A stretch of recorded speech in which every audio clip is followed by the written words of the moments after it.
It was early in 1968, and the Cordier and Ekstrom Gallery in New York City on Madison Avenue was having an exhibit that was titled Doors, which consisted of interpretations of doors by various artists. And for the exhibit, Duchamp had reconstructed a door that he had done earlier for a surrealist exhibition in Paris, and it consisted of an entranceway that was a cutout of two amorphous adult figures through which the gallery goers had to walk in order to get into the gallery proper.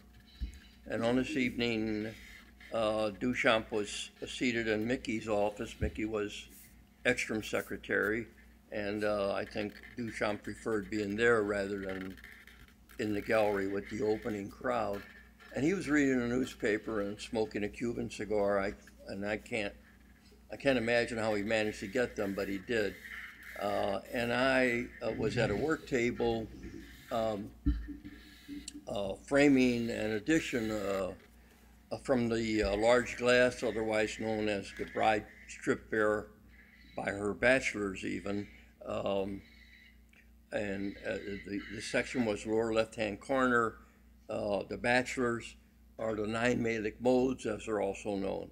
What I was framing was a see-through sort of thing that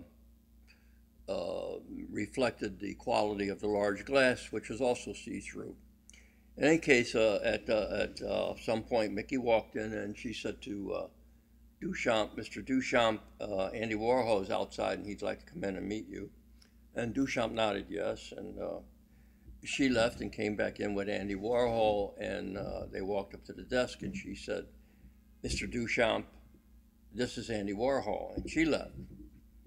And Duchamp had lowered his newspaper and still puffing on his cigar, looked at Andy Warhol. And Andy Warhol stood there and looked at Duchamp. And Duchamp looked at Andy Warhol looked at Duchamp. And I, watching them, assumed that each was waiting for the other one to speak first. Neither spoke.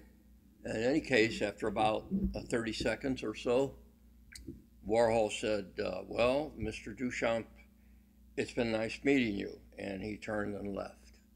And Duchamp picked up his newspaper and puffing on his cigar, he resumed reading.